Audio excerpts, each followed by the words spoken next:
रेहाना और रवि की शादी के वक्त रवि के पास कुछ नहीं था। रेहाना, तुमने मुझसे शादी करके एहसान किया है। मुझसे ज्यादा तो तुम कमाती हो। अरे तो क्या हुआ, एक दिन आएगा रवि कि तुम खूब पैसा कमाओगे। मुझे तुम पर पूरा विश्वास है।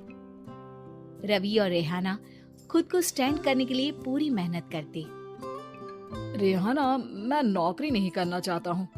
तो कोई बात नहीं, मैं नौकरी करके घर चलाती हूँ, तुम बिजनेस सेट करने की कोशिश करो। एक दिन रेहाना, तुम जानती हो, मैंने जो विज्ञापन बनाने वाली कंपनी खोली थी ना, उसे बड़ी ब्रांड का ऑफर आया है।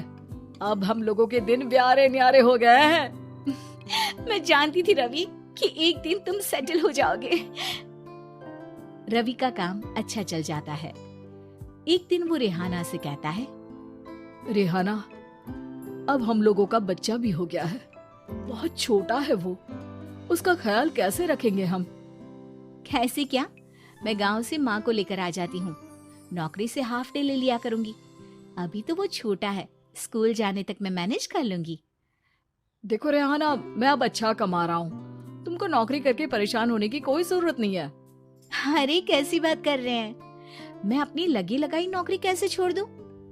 और मैंने तो सुना है हम लोगों को कुछ ही महीनों में सरकारी नौकरी मिल जाएगी। सरकारी नौकरी में कितना कमा लोगी? उतने में तो मैं ड्राइवर रख लूंगा। रेहाना को रवि की बात का थोड़ा बुरा तो लगता है। कम से कम मेरी नौकरी की इतनी बेइज्जती मत करो। भूल गए, इसी नौकरी के बदौलत तुमने अपना बिजनेस खड़ा किया है। अरे वो तो मैं किसी के भरोसे भी कर लेता। देखो, अपने बच्चे को संभालो, घर का काम करो। अब बाहर जाती तुम अच्छी नहीं लगती हो। रेहाना रवि के कहने पर नौकरी तो छोड़ देती है, लेकिन अब बड़े से घर में उसकी कीमत किसी नौकर से कम नहीं होती। एक दिन रवि का दोस्त आता है। भाभी, हम लोग तो आपको तब से जानते हैं जब से आप लोग शादी होकर इस शहर में आए थे। आपकी बदौलत ही सारा बिजनेस खड़ा हुआ है। ये किस्मत तो आप ही की है भाभी। हाँ हाँ भाई, हमारी मेहनत तो कुछ है ही नहीं। अरे होगी, लेकिन भाभी की किस्मत के आगे कुछ नहीं। दोस्त वहां से चला जाता है, लेकिन रवि का गुस्सा 7वें आसमान में होता है। देखा कैसे बोल रहा था? अरे बिल्कुल अच्छा आदमी नहीं है ये। कैसी बात कर रहे हैं आप? प्रशांत भैया तो बहुत अच्छे इंसान है रवि। कैसे उन्होंने हमारे मुश्किल वक्त में हमारा साथ दिया था। अरे था पैसा तो साथ दिया, नहीं तो कौन पूछता है? रवि का व्यवहार पैसा आते ही अलग हो गया। वो बंदे को बंदा नहीं समझता। घमंड से घिरे रवि ने तो एक दिन हद ही कर दी। रेहाना, मैं अब तुम्हारे साथ नहीं रह सकता हूँ। क्या क्या बकवास कर रहे हो रवि? क्या कहना चाहते हो? और क्यों नहीं रह सकते तुम मेरे साथ? देखो, मुझे कोई और पसंद है और उसने साथ रहने पर बस यही शर्त रखी है कि मुझे तुम्हें तलाक देना होगा।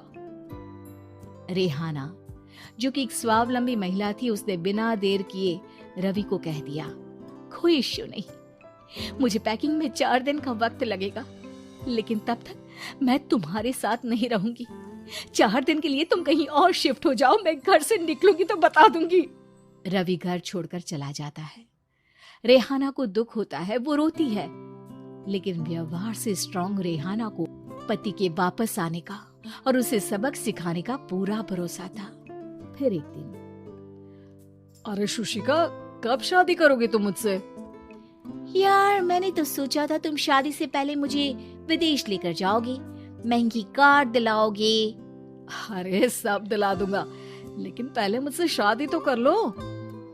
हाँ हाँ, क्यों नहीं। मैं कुछ दिनों के लिए अपने मम्मी पापा के पास जा रही हूँ और लोगों से अपनी शादी की बात करूंगी। अरे शुशिका, कैसे रहूंगा मैं तुम्हारे बिना? अब तो शादी ही होने वाली है हम लोगों की। शुशिका रवि को छोड़कर चली जाती है। रवि घर आता है, जहाँ रेहाना को ना पाकर उसे सब अजीब लगता है। घर तो रेहाना के बिना कुछ नहीं है, बच्चे की याद भी आ रही है। चलो एक वीडियो कॉल कर लेता हूँ। रवि रेहाना को वीडियो कॉल करता है, लेकिन रेहाना फोन नहीं उठाती। रात को सोते वक्त, मन कर रहा है मुन्ने को गले लगा लूं। चलो कोई ना, शुशिका से शादी के बाद मेरे और भी बच्चे होंगे। अगले दिन रवि ऑफिस जाता है जहाँ टीना खड़ी होती है। सर, आपने अपने नए ऐड के लिए मॉडल की रिक्वायरमेंट डाली थी ना, मैं उसी के लिए आई हूँ। रवि टीना को देखकर खुश हो जाता है। अब शादी हो गई है तुम्हारी? नहीं सर, बस अच्छा सा हैंडसम और अमीर लड़का देख रहे हैं मेरे मम्मी पापा। रवि के दिमाग से तो टीना को देखकर शुशिका का ख्याल भी खत्म हो जाता है। अरे यार, ये लड़की मिल जाए कितनी सुंदर है। शुशिका तो इसके आगे कुछ नहीं है। क्या तुम्हें ऐसा नहीं लगता कि मुझसे मिलकर तुम्हारी ये खोज खत्म हो गई है? आप तो 2 बच्चों की पापा लग रहे हैं। अरे नहीं नहीं, मेरी शादी तो हुई थी, लेकिन बीवी को किसी और से प्यार था, मुझे छोड़कर चली गई। खैर, टीना की दोस्ती रवि से हो जाती है, लेकिन 1 महीने बाद शुशिका रवि के पास वापस आती है। मेरे मम्मी पापा तुमसे मिलना चाहते हैं, लेकिन उन लोगों को ये मत बताना कि तुम पहले से शादीशुदा हो, और हाँ, शादी से पहले अपनी सारी प्रॉपर्टी तुमको मेरे नाम करनी होगी। अरे पागल, अब मैं तुमसे शादी ही नहीं करना चाहता। भला ऐसी लालची औरत से कौन शादी करेगा? तभी वहाँ टीना आ जाती है। रवि, ये पागल सी औरत कौन है? देखो, तुमने ही कह दिया ना पागल, तो पागल ही है। पता नहीं कौन है, कह रही है शादी कर लो, लेकिन शादी से पहले अपनी सारी प्रॉपर्टी मेरे नाम कर दो। बोल तो सही रही है। वैसे तुम जानती हो, मेरी एक सहेली है, उसके पति ने उसे पैसा आते ही छोड़ दिया, जबकि उसको खड़ा करने वाली ही मेरी सहेली थी। और मुझे भी भरोसा नहीं है, अगर मैं भी तुमसे शादी करूंगी तो तभी जब तुम मेरे नाम अपनी सारी प्रॉपर्टी कर दोगे।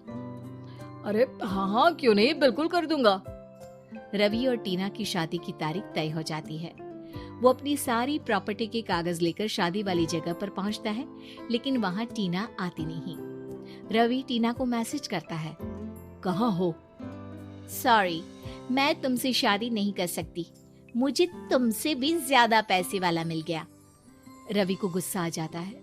वो गुस्से से सारा डेकोरेशन तोड़ रहा होता है कि वहां रेहाना आ जाती है। सर, क्या हो गया? क्या डेकोरेशन पसंद नहीं आई आपको? तुम यहाँ क्या कर रही हो? मैं यहाँ की डेकोरेटर हूँ। क्या आपको पसंद नहीं आई यहाँ की सजावट? रवि दौड़कर रेहाना के गले लग जाता है। मुझे माफ कर दो रेहाना। रवि रेहाना के गले लग जाता है और रेहाना टीना को थैंक्स का मैसेज करती है।